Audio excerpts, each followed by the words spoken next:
Adventure 10. The Naval Treaty. Part 1. The July which immediately succeeded my marriage was made memorable by 3 cases of interest, in which I had the privilege of being associated with Sherlock Holmes and of studying his methods. I find them recorded in my notes under the headings of The Adventure of the Second Stain, The Adventure of the Naval Treaty, and The Adventure of the Tired Captain. The first of these, however, deals with interest of such importance and implicates so many of the first families in the kingdom that for many years it will be impossible to make it public. No case, however, in which Holmes was engaged has ever illustrated the value of his analytical methods so clearly or has impressed those who were associated with him so deeply.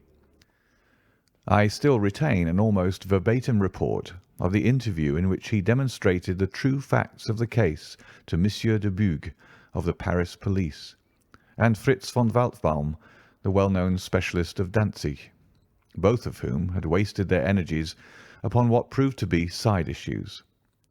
The new century will have come, however, before the story can be safely told. Meanwhile, I pass on to the second on my list, which promised also at one time to be of national importance, and was marked by several incidents which give it a quite unique character. During my school days, I had been intimately associated with a lad named Percy Phelps, who was of much the same age as myself, though he was 2 classes ahead of me. He was a very brilliant boy, and carried away every prize which the school had to offer, finished his exploits by winning a scholarship which sent him on to continue his triumphant career at Cambridge. He was, I remember, extremely well connected, and even when we were all little boys together, we knew that his mother's brother was Lord Holdhurst, the great Conservative politician. This gaudy relationship did him little good at school. On the contrary, it seemed rather a piquant thing to us to chevy him about the playground and hit him over the shins with a wicket, but it was another thing when he came out into the world. I heard vaguely that his abilities and the influences which he commanded had won him a good position at the Foreign Office, and then he passed completely out of my mind until the following letter recalled his existence. Briarbrae, Woking. My dear Watson, I have no doubt that you can remember Tadpole Phelps, who was in the 5th form when you were in the 3rd. It is possible even that you may have heard that through my uncle's influence I obtained a good appointment at the Foreign Office, and that I was in a situation of trust and honour until a horrible misfortune came suddenly to blast my career. There is no use writing of the details of that dreadful event. In the event of your acceding to my request, it is probable that I shall have to narrate them to you. I have only just recovered from 9 weeks of brain fever, and am still exceedingly weak. Do you think that you could bring your friend Mr. Holmes down to see me? I should like to have his opinion of the case, though the authorities assure me that nothing more can be done. Do try to bring him down, and as soon as possible. Every minute seems an hour while I live in this state of horrible suspense. Assure him that if I have not asked his advice sooner, it was not because I did not appreciate his talents, but because I have been off my head ever since the blow fell. Now I am clear again, though I dare not think of it too much for fear of a relapse. I am still so weak that I have to write, as you see, by dictating. Do try to bring him. Your old schoolfellow, Percy Phelps. There was something that touched me as I read this letter, something pitiable in the reiterated appeals to bring Holmes. So moved was I that even had it been a difficult matter, I should have tried it. But of course I knew well that Holmes loved his art, so that he was ever as ready to bring his aid as his client could be to receive it. My wife agreed with me that not a moment should be lost in laying the matter before him, and so within an hour of breakfast time I found myself back once more in the old rooms in Baker Street. Holmes was seated at his side table, clad in his dressing gown, and working hard over a chemical investigation. A large curved retort was boiling furiously in the bluish flame of a Bunsen burner, and the distilled drops were condensing into a 2-litre measure. My friend hardly glanced up as I entered, and I, seeing that his investigation must be of importance, seated myself in an armchair and waited. He dipped into this bottle or that, drawing out a few drops of each with his glass pipette, and finally brought a test tube containing a solution over to the table. In his right hand he held a slip of litmus paper. "You come at a crisis, Watson," said he. "If this paper remains blue, all is well. If it turns red, it means a man's life." He dipped it into the test tube, and it flushed at once into a dull, dirty crimson. I thought as much," he cried. "I will be at your service in an instant, Watson. You will find tobacco in the Persian slipper." He turned to his desk and scribbled off several telegrams, which were handed over to the page boy. Then he threw himself down into the chair opposite and drew up his knees until his fingers clasped round his long, thin shins. "A very commonplace little murder," said he. "You've got something better, I fancy. You are the stormy petrel of crime, Watson. What is it?" I handed him the letter, which he read with the most concentrated attention. "It does not tell us very much, does it?" he remarked as he handed it back to me. "Hardly anything. And yet the writing is of interest. But the writing is not his own." "Precisely. It is a woman's."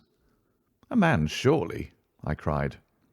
"No, a woman's, and a woman of rare character.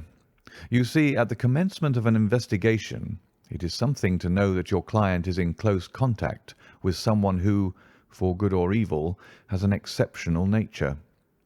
My interest is already awakened in the case. If you are ready, we will start at once for Woking, and see this diplomatist who is in such evil case, and the lady to whom he dictates his letter." We were fortunate enough to catch an early train at Waterloo, and in a little under an hour we found ourselves among the fir woods and the heather of Woking. Briarbrae proved to be a large, detached house standing in extensive grounds within a few minutes' walk of the station. On sending in our cards, we were shown into an elegantly appointed drawing-room, where we were joined in a few minutes by a rather stout man, who received us with much hospitality. His age may have been nearer 40 than 30, but his cheeks were so ruddy and his eyes so merry that he still conveyed the impression of a plump and mischievous boy. "I am so glad that you've come," said he, shaking our hands with effusion. "Percy has been inquiring for you all morning. Ah, poor old chap! He clings to any straw. His father and his mother asked me to see you, for the mere mention of the subject is very painful to them." "We have no details yet," observed Holmes. "I perceive that you are not yourself a member of the family." Our acquaintance looked surprised, and then, glancing down, he began to laugh. "Of course you saw the J.H. monogram on my locket," said he. "For a moment I thought you had done something clever. Joseph Harrison is my name, and as Percy is to marry my sister Annie, I shall at least be a relation by marriage. You will find my sister in his room, for she has nursed him hand and foot this 2 months back. Perhaps we'd better go in at once, for I know how impatient he is." The chamber in which we were shown was on the same floor as the drawing-room. It was furnished partly as a sitting and partly as a bedroom, with flowers arranged daintily in every nook and corner. A young man, very pale and worn, was lying upon a sofa near the open window, through which came the rich scent of the garden and the balmy summer air. A woman was sitting beside him, who rose as we entered. "Shall I leave, Percy?" she asked. He clutched her hand to detain her. "How are you, Watson?" said he cordially. "I should never have known you under that moustache, and I dare say you would not be prepared to swear to me. This, I presume, is your celebrated friend, Mr. Sherlock Holmes." I introduced him in a few words, and we both sat down.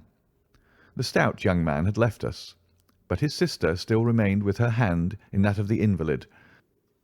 She was a striking-looking woman, a little short and thick for symmetry, but with a beautiful olive complexion, large, dark Italian eyes, and a wealth of deep black hair. Her rich tints made the white face of her companion the more worn and haggard by the contrast. "I won't waste your time," said he, raising himself upon the sofa. "I'll plunge into the matter without further preamble. I was a happy and successful man, Mr. Holmes, and on the eve of being married, when a sudden and dreadful misfortune wrecked all my prospects in life.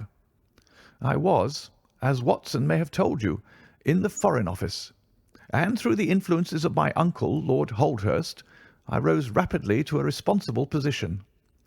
When my uncle became Foreign Minister in this administration, he gave me several missions of trust, and as I always brought them to a successful conclusion, he came at last to have the utmost confidence in my ability and tact. Nearly 10 weeks ago, to be more accurate, on the 23rd of May, he called me into his private room, and after complimenting me on the good work which I had done, he informed me that he had a new commission of trust for me to execute. "This," said he, taking a grey roll of paper from his bureau, "is the original of that secret treaty between England and Italy, of which, I regret to say, some rumours have already got into the public press. It is of enormous importance that nothing further should leak out. The French or the Russian embassy would pay an immense sum to learn the contents of these papers. They should not leave my bureau, were it not that it is absolutely necessary to have them copied. You have a desk in your office?" "Yes, sir." "Then take the treaty and lock it up there. I shall give directions that you may remain behind when the others go, so that you may copy it at your leisure without fear of being overlooked. When you have finished, relock both the original and the draft in the desk, and hand them over to me personally tomorrow morning." I took the papers and— "Excuse me an instant," said Holmes. "Were you alone during this conversation?" "Absolutely." "In a large room?"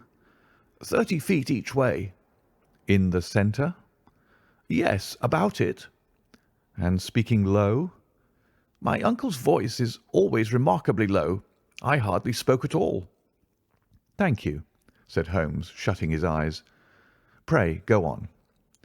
"I did exactly what he indicated, and waited until the other clerks had departed. One of them in my room, Charles Gorrow, had some arrears of work to make up, so I left him there and went out to dine. When I returned he was gone.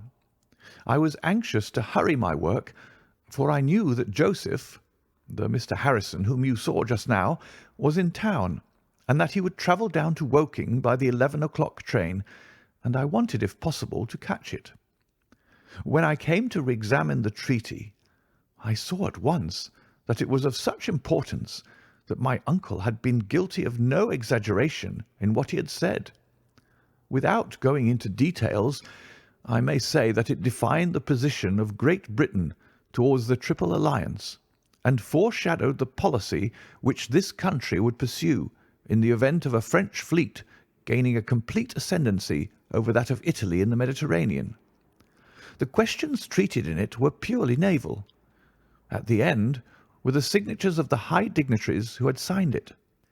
I glanced my eyes over it, and then settled down to make my task of copying. It was a long document, written in the French language, and containing 26 separate articles.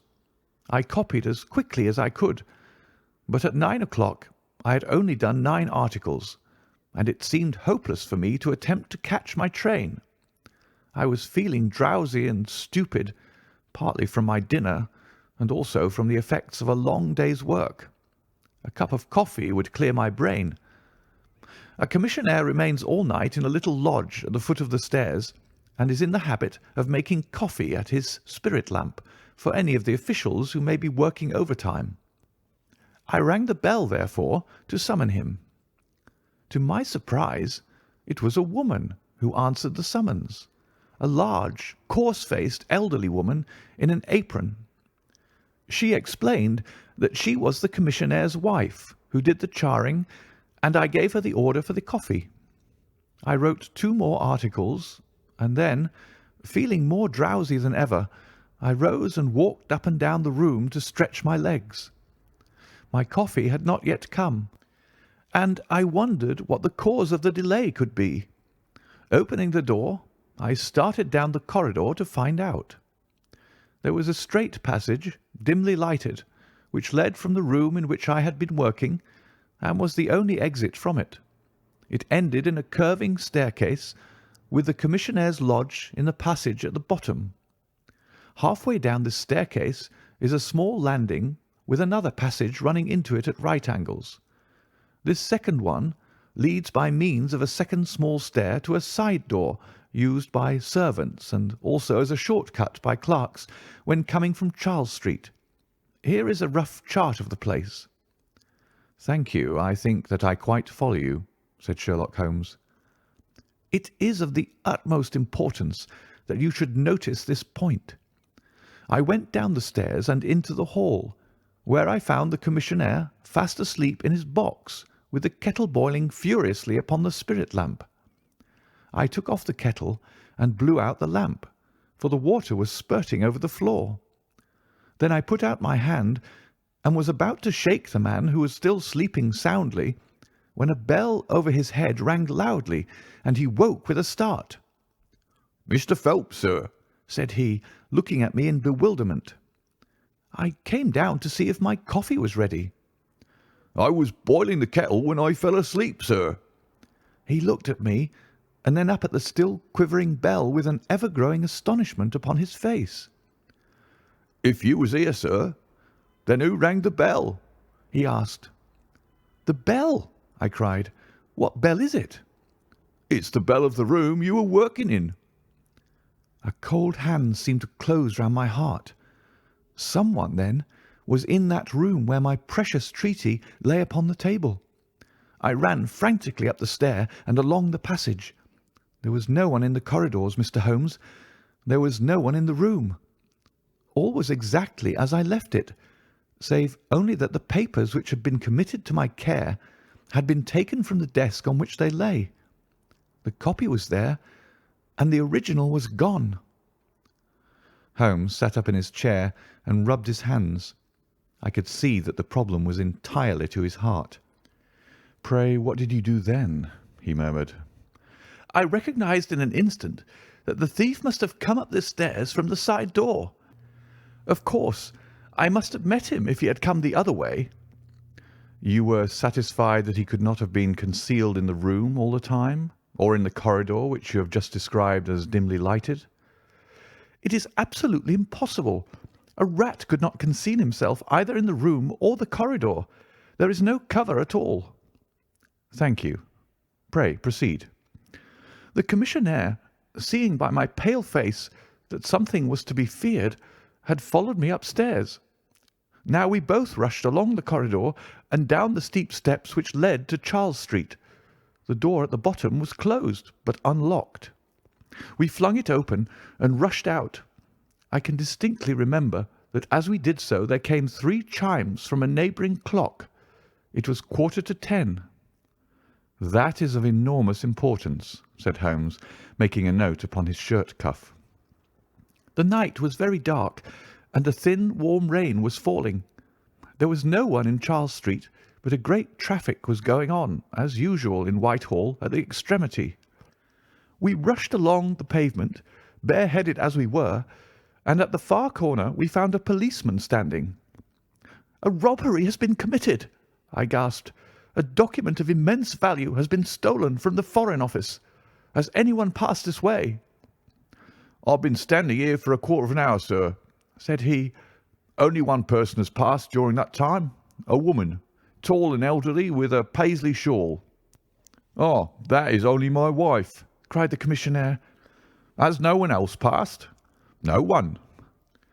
"'Then it must be the other way that the thief took,' cried the fellow, tugging at my sleeve. But I was not satisfied, and the attempts which he made to draw me away increased my suspicions. "'Which way did the woman go?' I cried. "'I don't know, sir. I noticed her pass, but I had no special reason for watching her. She seemed to be in a hurry.' "'How long ago was it?' "'Oh, not very many minutes.' Within the last 5? Well, it could not be more than 5. You're only wasting your time, sir, and every minute now is of importance," cried the commissionaire. "Take my word for it, that my old woman has nothing to do with it, and come down to the other end of the street. Well, if you won't, I will." And with that he rushed off in the other direction. But I was after him in an instant and caught him by the sleeve. "Where do you live?" said I. 16 Ivy Lane, Brixton," he answered. "But don't let yourself be drawn away upon a false scent, Mr. Phelps. Come to the other end of the street, and let us see if we can hear of anything." Nothing was to be lost by following his advice. With the policeman we both hurried down, but only to find the street full of traffic, many people coming and going, but all only too eager to get to a place of safety upon so wet a night. There was no lounger who could tell us who had passed. Then we returned to the office and searched the stairs and the passage without result. The corridor which led to the room was laid down with a kind of creamy linoleum, which shows an impression very easily. We examined it very carefully, but found no outline of any footmark.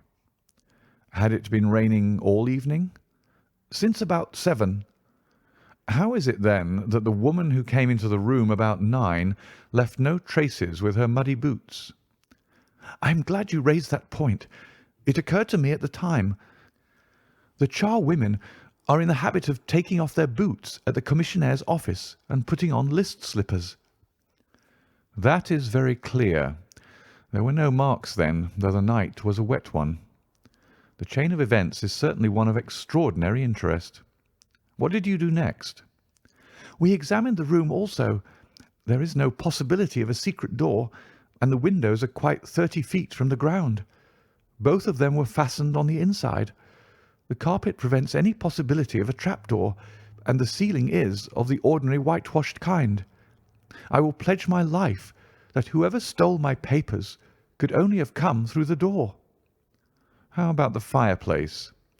They use none. There is a stove. The bell rope hangs from the wire just to the right of my desk. Whoever rang it must have come right up to the desk to do it. But why should any criminal wish to ring the bell? It is a most insoluble mystery.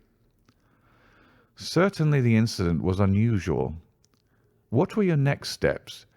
You examined the room, I presume, to see if the intruder had left any traces, any cigar end or dropped glove or hairpin or other trifle. There was nothing of the sort. No smell? Well, we never thought of that. Ah, a scent of tobacco would have been worth a great deal to us in such an investigation. I never smoke myself, so I think I should have observed if there had been any smell of tobacco. There was absolutely no clue of any kind. The only tangible fact was that the commissionnaire's wife, Mrs. Tangey was the name, had hurried out of the place. He could give no explanation, save that it was about the time when the woman always went home. The policeman and I agreed that our best plan would be to seize the woman before she could get rid of the papers, presuming that she had them. The alarm had reached Scotland Yard by this time, and Mr. Forbes, the detective, came round at once and took up the case with a great deal of energy. We hired a hansom, and in half an hour we were at the address which had been given to us. A young woman opened the door, who proved to be Mrs. Tangey's eldest daughter. Her mother had not come back yet, and we were shown into the front room to wait. About 10 minutes later, a knock came at the door, and here we made the one serious mistake for which I blame myself. Instead of opening the door ourselves, we allowed the girl to do so. We heard her say, "Mother, there are 2 men in the house waiting to see you." And an instant afterwards we heard the patter of feet rushing down the passage. Forbes flung open the door, and we both ran into the back room or kitchen, but the woman had got there before us. She stared at us with defiant eyes, and then, suddenly, recognizing me, an expression of absolute astonishment came over her face. "Why, if it isn't Mr. Phelps of the office!" she cried. Come, come. Who did you think we were when you ran away from us?" asked my companion. "I thought you were the brokers," said she. "We have had some trouble with a tradesman." "That's not quite good enough," answered Forbes. "We have reason to believe that you have taken a paper of importance from the Foreign Office, and that you ran in here to dispose of it. You must come back with us to Scotland Yard to be searched." It was in vain that she protested and resisted. A four-wheeler was brought, and we all three drove back in it. We had first made an examination of the kitchen, and especially of the kitchen fire, to see whether she might have made away with the papers during the instant that she was alone. There were no signs, however, of any ashes or scraps. When we reached Scotland Yard, she was handed over at once to the female searcher. I waited in an agony of suspense until she came back with her report. There were no signs of the papers. Then, for the first time, the horror of my situation came in its full force. Hitherto, I had been acting, and action had numb thought. I had been so confident of regaining the treaty at once that I had not dared to think of what would be the consequence if I failed to do so. But now there was nothing more to be done, and I had leisure to realize my position. It was horrible. Watson there would tell you that I was a nervous, sensitive boy at school. It is my nature. I thought of my uncle and of his colleagues in the cabinet, of the shame which I had brought upon him, upon myself, upon everyone connected with me. What though I was the victim of an extraordinary accident? No allowance is made for accidents where diplomatic interests are at stake. I was ruined, shamefully, hopelessly ruined. I don't know what I did. I fancy I must have made a scene. I have a dim recollection of a group of officials who crowded round me, endeavouring to soothe me. One of them drove down with me to Waterloo and saw me into the Woking train. I believe that he would have come all the way, had it not been that Dr. Ferrier, who lives near me, was going down by that very train.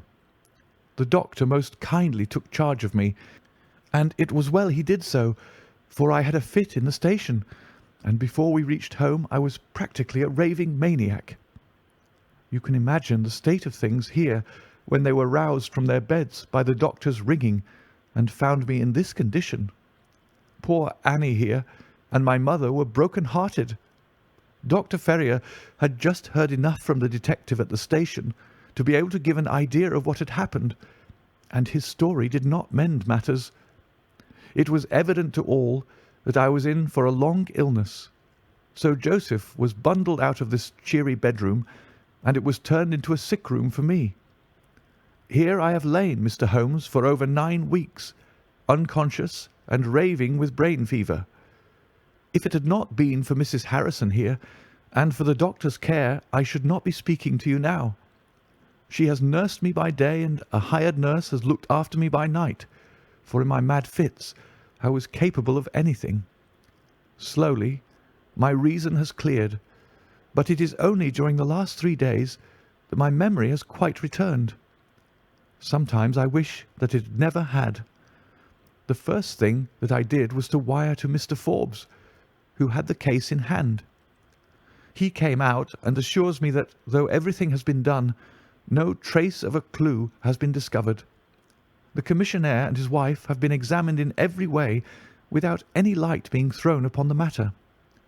The suspicions of the police then rested upon young Goro, who, as you may remember, stayed over time in the office that night. His remaining behind and his French name were really the only 2 points which could suggest suspicion, but as a matter of fact, I did not begin work until he had gone. And his people are of Huguenot extraction, but as English in sympathy and tradition as you and I are. Nothing was found to implicate him in any way, and there the matter dropped. I turn to you, Mr. Holmes, as absolutely my last hope. If you fail me, then my honour, as well as my position, are forever forfeited." The invalid sank back upon his cushions, tired out by this long recital, while his nurse poured him out a glass of some stimulating medicine. Holmes sat silently with his head thrown back and his eyes closed, in an attitude which might seem listless to a stranger, but which I knew betokened the most intense self-absorption. "Your statement has been so explicit," said he at last, "that you have really left me very few questions to ask. There is one of the very utmost importance, however. Did you tell anyone that you had this special task to perform?" "No one." "Not Miss Harrison here, for example?" "No. I had not been back to Woking between getting the order and executing the commission." "And none of your people had by chance been to see you?" "None." "Did any of them know their way about in the office?" "Oh, yes. All of them had been shown over it." "Still, of course, if you said nothing to anyone about the treaty, these inquiries are irrelevant." "I said nothing." "Do you know anything of the commissionaire?" "Nothing except that he is an old soldier." "What regiment?" "Oh, I have heard Coldstream Guards." "Thank you. I have no doubt I can get details from Forbes. The authorities are excellent at amassing facts, though they do not always use them to advantage. What a lovely thing a rose is." He walked past the couch to the open window and held up the drooping stalk of a moss rose, looking down at the dainty blend of crimson and green. It was a new phase of his character to me, for I had never seen him show any keen interest in natural objects. "There is nothing in which deduction is so necessary as in religion," said he, leaning with his back against the shutters. "It can be built up as an exact science by the reasoner. Our highest assurance of the goodness of Providence seems to me to rest in the flowers. All other things, our powers, our desires, our food, are all really necessary for our existence in the first instance. But this rose is an extra. Its smell and its colour are an embellishment of life, not a condition of it. It is only goodness which gives extras, and so I say again that we have much to hope from the flowers." Percy Phelps and his nurse looked at Holmes during this demonstration with surprise and a good deal of disappointment written upon their faces. He had fallen into a reverie, with the moss rose between his fingers. It had lasted some minutes before the young lady broke in upon it. "Do you see any prospect of solving this mystery, Mr. Holmes?" she asked with a touch of asperity in her voice. "Oh, the mystery," he answered, coming back with a start to the realities of life. "Well, it would be absurd to deny that the case is a very abstruse and complicated one, but I can promise you that I will look into the matter and let you know any points which may strike me." "Do you see any clue?" "You have furnished me with 7. But of course I must test them before I can pronounce upon their value." "You suspect someone?" "I suspect myself." "What?" "Of coming to conclusions too rapidly." "Then go to London and test your conclusions." "Your advice is very excellent, Miss Harrison," said Holmes, rising. "I think, Watson, we cannot do better. Do not allow yourself to indulge in false hopes, Mr. Phelps. The affair is a very tangled one." "I shall be in a fever until I see you again," cried the diplomatist. "Well, I'll come out by the same train tomorrow, though it's more than likely that my report will be a negative one." "God bless you for promising to come," cried our client. "It gives me fresh life to know that something is being done. By the way, I have had a letter from Lord Holdhurst." "Ha! What did he say?" "He was cold, but not harsh. I dare say my severe illness prevented him from being that.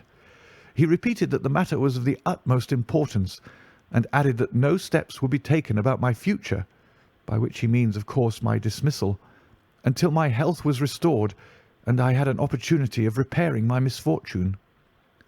"Well, that was reasonable and considerate," said Holmes. "Come, Watson, for we have a good day's work before us in town." Mr. Joseph Harrison drove us down to the station, and we were soon whirling up in a Portsmouth train.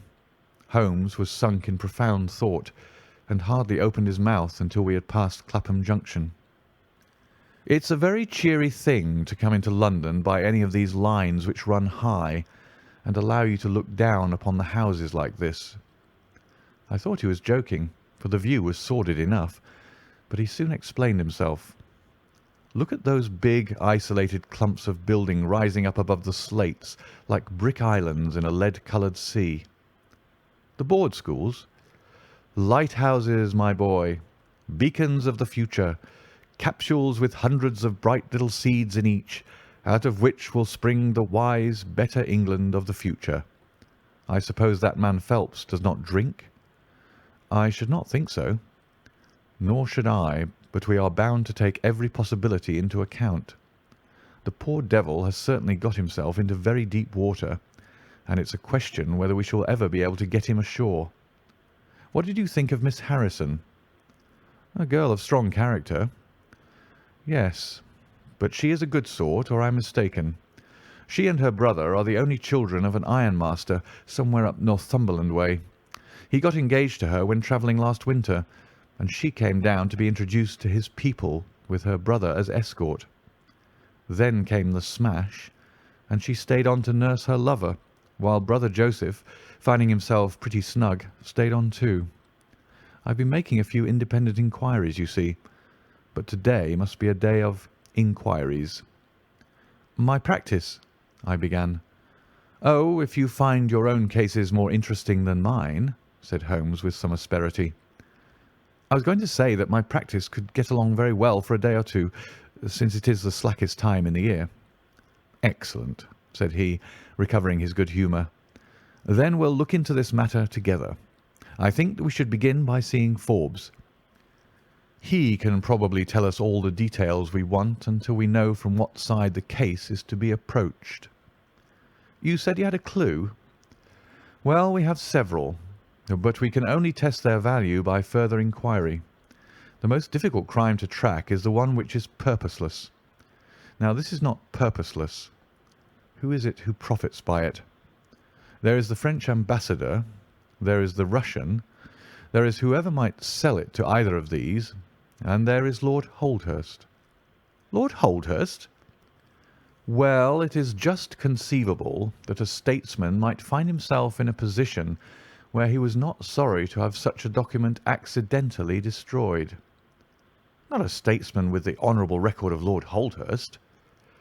It is a possibility, and we cannot afford to disregard it. We shall see the noble lord to-day, and find out if he can tell us anything. Meanwhile, I have already set inquiries on foot. Already? Yes, I sent wires from Woking Station to every evening paper in London. This advertisement will appear in each of them. He handed over a sheet torn from a notebook. On it was scribbled in pencil, £10 reward, the number of the cab which dropped a fare at or about the door of the Foreign Office in Charles Street at 9:45 in the evening of May 23rd. Apply 221B, Baker Street. You're confident that the thief came in a cab? If not, there is no harm done. But if Mr. Phelps is correct in stating that there is no hiding place, either in the room or the corridors, then the person must have come from outside. If he came from outside on so wet a night, and yet left no trace of damp upon the linoleum, which was examined within a few minutes of his passing, then it is exceeding probable that he came in a cab. Yes, I think that we may safely deduce a cab. It sounds plausible. That is one of the clues of which I spoke.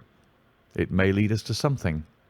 And then, of course, there is the bell, which is the most distinctive feature of the case. Why should the bell ring? Was it the thief who did it out of bravado? Or was it someone who was with the thief who did it in order to prevent the crime? Or was it an accident? Or was it— He sank back into the state of intense and silent thought from which he had emerged, but it seemed to me, accustomed as I was to his every mood, that some new possibility had dawned suddenly upon him. End of Part 1 of the Naval Treaty.